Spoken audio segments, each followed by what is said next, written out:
Hello, brave hearts, and welcome back to Girls Who Rise, a place just for you.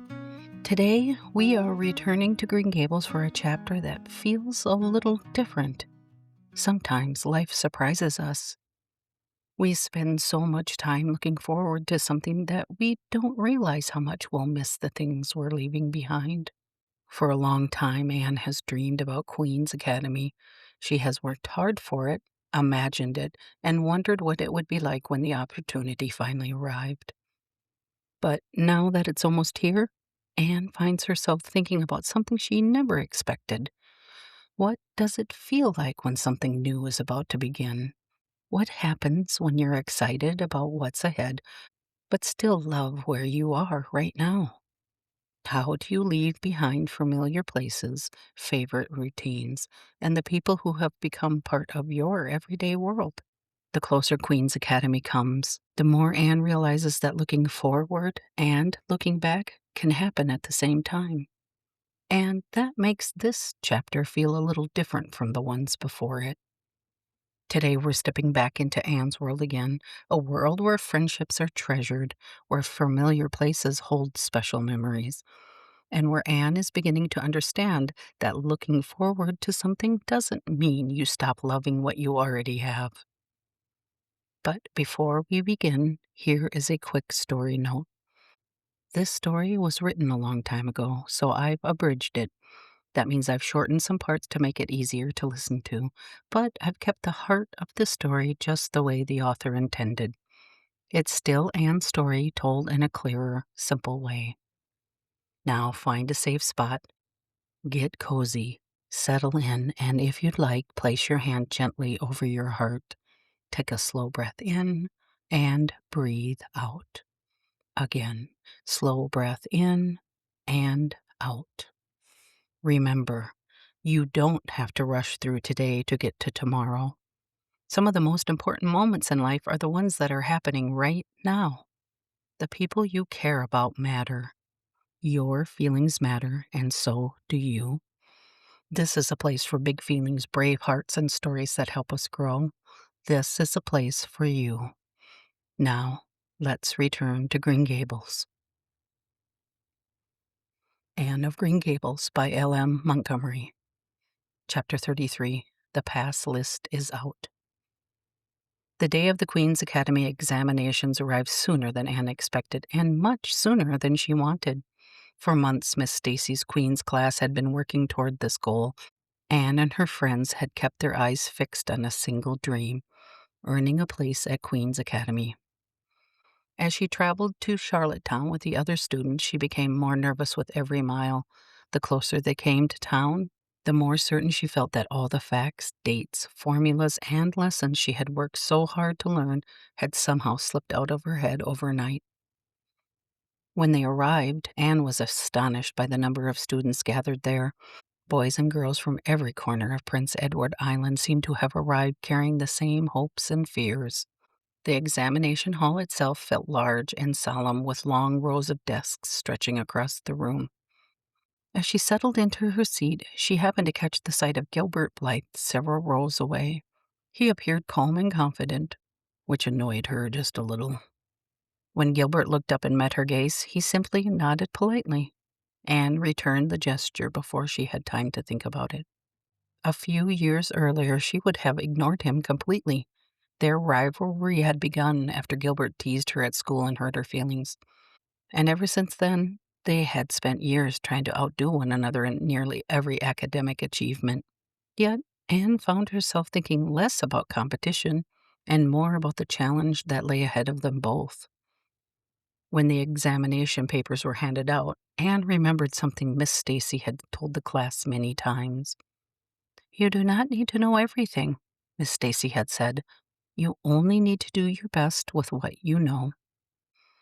To her surprise, once she started writing, much of her nervousness faded. The questions were challenging, but not impossible. The examination stretched out over several long days, and by the time they were finally finished, Anne felt as though every bit of energy had been drained from her. When she returned to Green Gables, she dropped into a chair with such dramatic weariness that Matthew could not help but smile. "I never wish to see another examination paper as long as I live," she declared. Although the examinations were finally behind her, Anne soon discovered that a new challenge had taken their place. Waiting for the results proved even more difficult than sitting through the tests themselves, because there was nothing she could do now except wait. Anne had difficulty thinking of much else. A few days later, she brought this concern to Marilla. "Suppose I failed?" she asked. Marilla looked up from her sewing. "Then you'll be disappointed." "Only disappointed?" "Well, perhaps very disappointed." "But then what?" "Then you'll get up the next morning and decide what to do next." Marilla always had a practical way of viewing life's difficulties. To her, setbacks were not disasters. They were simply problems that needed solving. The waiting seemed endless, but at last the examination results arrived. She had spent weeks wondering whether she had passed, and now the answer was waiting for her on a single sheet of paper. A crowd had already gathered around the posted list. Taking a deep breath, Anne stepped forward and searched for her name. Her eyes moved down the page once, then a second time, and then she saw it. Anne Shirley. It was at the top of the list. She had scored the highest marks. She had passed. All the months of studying and worrying had been worth it. Her dream of attending Queen's Academy was becoming real. Then she noticed something else. Directly beside her own name was a familiar one, Gilbert Blythe. She and Gilbert had tied for first place. Years earlier, such news might have felt like a disappointment. Yet, as she stood looking at the list, Anne felt none of the frustration she might once have expected. Gilbert had worked just as hard as she had, and his success did not lessen her own. When Anne shared the news with Marilla, Marilla only nodded when Anne told her, but Anne could see how pleased she was. "You've earned it," Marilla said simply. That evening felt different. For years, Queen's Academy had been a dream. Now it was real. Soon she would leave Avonlea, and that thought filled her with both excitement and sadness. Anne thought about everything that had brought her to this moment. The examinations themselves seemed less important than the many ordinary days that had come before them. Dreams, Anne realized, are built one small step at a time until one day you look back and realize you've already come much farther than you ever imagined. And as she looked across the familiar field she loved, she could finally see the next step waiting ahead. Chapter 34. The Hotel Concert. The weeks following the examination results were among the happiest Anne could remember. For the first time in many months, she was free from lessons, from books, and the constant pressure of preparing for Queen's Academy. Long evenings that had once been spent studying by lamplight could now be devoted to walks with Diana, reading beneath the trees and dreaming about the future that seemed to be opening before her. One afternoon, Anne returned from a walk to find Marilla holding a letter. "Miss Stacy stopped by earlier," Marilla said. Anne immediately looked interested. "Did she?" "She did. Since you weren't home, she left this message for you." Marilla handed over the note. Anne opened it and began to read. Anne had been invited to present a spoken performance. "Miss Stacy has recommended me to take part in a concert at the White Sands Hotel." "That sounds exciting." "It does." Anne could not hide her excitement. Being invited to participate felt like an honor, especially knowing that Miss Stacy had thought her worthy of recommending. The evening's concert would include far more than music. It often featured a variety of performances, including songs, instrumental pieces, poetry, and dramatic readings. As the date approached, however, Anne realized her feelings about the event were different from what they had been in the past. She wasn't worried about forgetting what she was going to perform. What occupied her thoughts instead was the hotel itself and the people who would be there. The guests seemed so sophisticated and worldly, arriving from distant places and moving through life with an ease Anne admired. The closer the evening came, the more Anne wondered what it would be like to have that kind of confidence. One afternoon, while she and Diana sat beneath the trees, Anne finally put those thoughts into words. Have you ever noticed that some people seem perfectly at ease wherever they go? Anne asked. Diana considered the question. I suppose so. They walk into a room full of strangers and behave as though they belong there. Diana smiled. And do you think they actually feel that way? They certainly look as though they do, Anne replied. That's because you're only seeing them for 5 minutes. Anne looked at Diana. What does that mean? It means if someone watched you for 5 minutes tonight, they'd probably think you were perfectly confident too. A few days later, Anne found herself talking to Marilla about it. It seems silly when I say it out loud, Anne admitted, but I can't help feeling that everyone there will be more experienced and sophisticated than I am. Marilla threaded her needle thoughtfully. And how do you know that? Well, I guess I don't. Then perhaps you shouldn't decide what everyone else is thinking before you meet them. The evening of the concert had arrived at last. The hotel was filled with guests from distant places. Listening to the conversations around her, Anne heard stories of cities she had never seen and journeys she had never taken. You've become awfully quiet, Diana observed. I was just thinking. About the performance? Not exactly. Everyone here seems so comfortable, Anne said, as though they've seen everything and been everywhere. I suppose some of them probably have. That's just it, Anne replied. When I listen to them talk, I hear stories about places I've never seen and experiences I've never had. It makes Avonlea feel very small. Diana was quiet for a moment. Do you really think that? Maybe. A little. Well, Diana said, I think some of them would probably find Avonlea far more interesting than you imagine. Anne sighed. Maybe. As the evening progressed, she began noticing small details that made them seem less intimidating. One young musician repeatedly checked his sheet music. Another performer paced quietly near the curtain. Even the most polished people appeared to have moments of uncertainty. The realization comforted her more than she expected. When her name was announced, Anne rose and made her way toward the stage. As she stepped into the light, she became aware of the audience gathered before her. There had been countless occasions when she had doubted herself, only to discover she was stronger and more capable than she had imagined. Her voice carried through the hall. The words no longer felt like something she had memorized. They became a story she was sharing. For weeks, she had imagined that the White Sands Hotel was a place filled with people who were somehow more experienced, more worldly than she was. Yet standing there, she suddenly realized that every new experience begins the same way. No one starts out feeling completely prepared. People grow into new opportunities by accepting them, learning from them, and gathering confidence one experience at a time. Perhaps growing up wasn't about reaching a point where you had all the answers.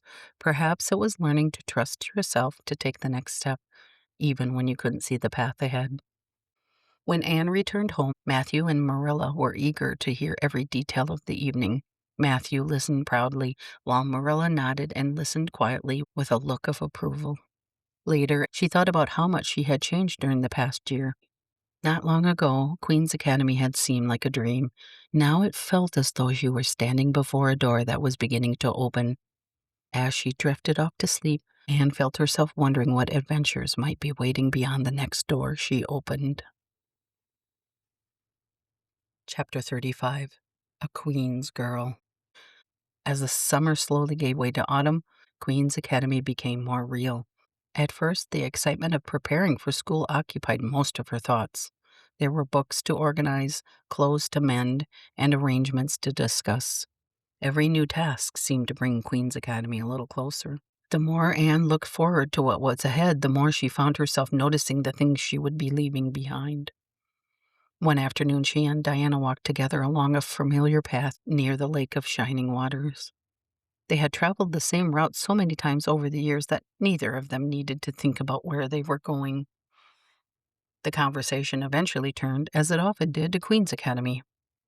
"I can hardly believe you'll be leaving so soon," Diana said. "Neither can I. You've worked so hard for this, Anne. There were times where I was convinced you knew every book in Avonlea by heart." "I certainly felt as though I did," Anne replied. "That's what makes it so strange." Diana glanced at her. "How? I always imagined the exciting part. Somehow I never spent much time imagining the leaving." Diana understood her immediately. "We'll still see each other," Diana said. "Of course we will." Anne knew that was true. They would write, tell each other the things that had happened while they were apart. But as they continued walking, she realized that life was beginning to change. For years, she and Diana had spent nearly every day together.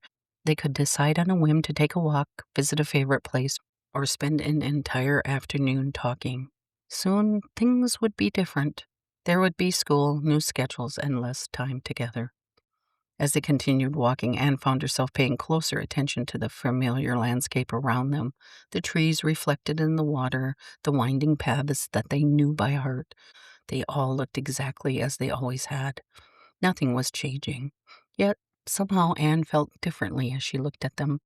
Now she found herself slowing down to take everything in, and the quiet beauty of Avonlea suddenly seemed worth noticing in a way it hadn't before. Later that week, Anne wandered through the orchard at Green Gables, following a familiar path beneath the branches that had sheltered so many of her daydreams. As she walked, she found herself thinking about the memories she would carry with her when she left for school. Some of the memories were connected to important moments she knew she would never forget. Others were surprisingly ordinary. When she first arrived at Green Gables, she had imagined that happiness would come from exciting experiences and remarkable events. As she grew older, she had discovered that some of life's best moments were much simpler than that. One evening, as Anne sat on the porch reviewing a list of the things she would need for school, Matthew joined her. For a few minutes, they sat together comfortably without speaking. It was one of the things Anne loved most about Matthew. Eventually, she set the list aside. "Matthew?" "Hmm." Anne hesitated a moment before speaking. "Are you glad I'm going to Queen's Academy?" Matthew leaned back in his chair and looked across the fields, where the last light of day was settling over Green Gables. When he finally answered, his voice was thoughtful. "I'm glad you've got the chance." "That's not quite the same thing." "No," he admitted. "I suppose it isn't." For a few moments, neither of them spoke. Then Matthew leaned forward with a serious look and said, "You've worked hard for this, Anne. I'd never want you to miss an opportunity that you've earned. That doesn't mean I won't miss having you here." The words were simple. "I'll miss it too," she said softly. "Green Gables will seem mighty quiet." "You'll hardly notice I'm gone," Anne replied. For the first time, she realized that leaving would not only change things for her, it would change things for the people she loved as well. Marilla's approach to Anne leaving to attend Queen's Academy was somewhat different. Whenever Anne became overly sentimental about leaving, Marilla responded with practical observations. Whenever Anne worried about some future difficulty, Marilla reminded her to focus on what actually could be done. One afternoon, Anne found Marilla sitting in the kitchen sorting through several items that would soon be packed for Queen's Academy. "You're working awfully hard," Anne observed as she took a seat nearby. "Someone has to make sure you arrive with everything you need," Marilla replied without looking up from her work. For a few minutes, neither of them spoke. Then Anne said, "You'll miss me." Marilla continued folding. "You'll only be away at school. It's not as though you're moving to the other side of the world." Anne smiled. "That wasn't my question." Marilla paused briefly before returning her attention to the clothes in front of her. "Of course I'll miss you." The words were simple, but that doesn't mean I'm not proud of you. "I know." As the day of departure grew closer, Anne found herself revisiting many of her favorite places around Green Gables and Avonlea. She walked through the orchard, followed familiar paths, Each place seemed connected to a memory. Some memories brought a smile to her face, while others reminded her of mistakes she would rather not repeat. She found herself wishing she could travel back in time and offer a little advice to her younger self, though she suspected the younger Anne would have been far too stubborn to listen. Yet she felt grateful for all of them, even the mistakes. Each experience had taught her something, shaping her little by little into someone far different from the girl who had first arrived at Green Gables. The frightened little girl who had stepped off the train years earlier would never have believed any of this was possible. She had found a home. She had found friendship. She had found people who loved her. Most of all, she had found a place where she could be herself. Yet, instead of wishing time would slow down or speed up, Anne found herself wanting to enjoy the present moment exactly as it was. The fields glowed beneath the afternoon sun. The trees swayed gently in the breeze. Green Gables stood peacefully in the distance. Soon things would change, but not today. Today she wanted to enjoy it. Anne felt both excitement and tenderness tugging at her heart. Queen's Academy was waiting. A new door was waiting to be opened. And although Anne could not yet see what was waiting on the other side, she felt ready to step through it. This is where we will stop today, brave hearts. Before we continue and talk about what Anne is realizing, I'd like you to pause for a moment and think about how you might be feeling if you were in Anne's shoes. What feelings do you think would be in your heart? In this episode, Anne finds herself in a place many of us visit sooner or later. For a long time, she had been looking ahead. She dreamed about Queen's Academy, worked hard for it, and imagined what it would be like when she finally got there. But as that dream moved closer, something unexpected happened. Instead of thinking only about where she was going, Anne began paying closer attention to where she was. Some of her discoveries were about growing up, some were about friendship, and some were about appreciating the things she had taken for granted. But now, Anne began to see them differently, and I think that happens to many of us. Sometimes we become so focused on the next thing we forget to notice the things that are happening right now. One day we realize that some of the moments we thought were ordinary were actually becoming memories. As Anne looks ahead, she begins to understand something she hadn't noticed before. The people we love and the places that feel like home become part of us. She's learning what it means to care deeply about people and places. She's learning that growing up doesn't mean leaving those things behind. It means carrying them with you as you continue moving forward. And that brings us to the big feelings we heard today. Let's talk about those feelings because when feelings have names, they don't seem quite so scary. The first feeling we recognized was bittersweetness. Bittersweetness is when you feel happy and sad at the same time. Anne was excited about Queen's Academy. She had worked hard, and she was looking forward to everything that lay ahead. But at the same time, she was beginning to realize how much she would miss the people and the places that had become part of her everyday life. Both feelings were true. And sometimes that's how life feels. Have you ever been excited for summer vacation but a little sad to leave your teacher behind? Have you ever looked forward to a birthday while also wishing you could hold on to a favorite age just a little longer? Maybe you've been excited to start something new while still feeling attached to what came before. That's bittersweetness. The second feeling we heard is appreciation. Appreciation is noticing the good things in your life and recognizing how much they matter.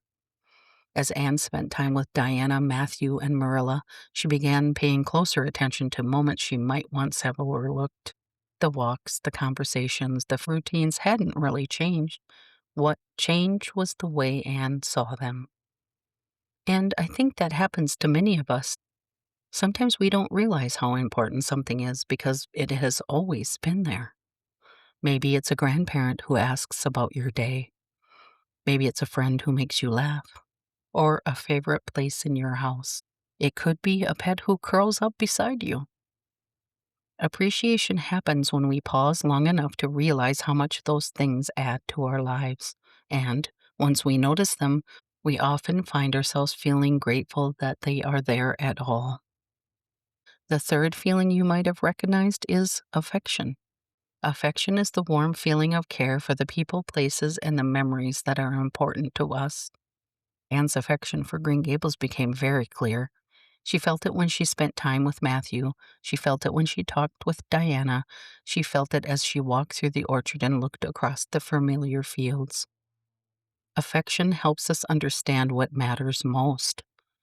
When you think about the people you love, the places where you feel safe, or the memories that make you smile, you are experiencing affection too. So here are a few questions to think about. Have you ever felt happy and sad at the same time? What is something in your life that you appreciate now more than you did a year ago? Who are the people, places, or even pets that you feel the most affection for? And before we finish today, I want to leave you with one thought. Sometimes we spend so much time looking ahead, we forget to notice the good things that are happening right now. Anne's story reminds us that it's okay to be excited about what's next while still loving where you are today. The people we care about, the places that feel like home, and the memories we make along the way become a part of our story. We carry them with us wherever we go. So, as you go through your week, I hope you'll take a moment to notice something good that is already a part of your life. You might discover that what feels ordinary today becomes something you treasure tomorrow. I had such a good time reading with you today. As we wind down, let's take one slow breath in and a gentle breath out. Always remember, there are people who care about you deeply. You don't have to choose between loving where you are and looking forward to what's next. Both can be true at the same time. You don't have to rush ahead or have all the answers. Some of the most important moments in life are the ordinary ones, so keep noticing them. You matter. Until next time, be gentle with your heart. Keep noticing your thoughts and feelings, and remember that being hopeful, curious, and a little unsure is a part of being brave. I can't wait to keep reading with you and see where Anne's journey takes us next. If you enjoyed today's episode, make sure to like, share, and subscribe to Girls Who Rise so you don't miss a single chapter of Anne's journey. Until next time, brave hearts, see you soon.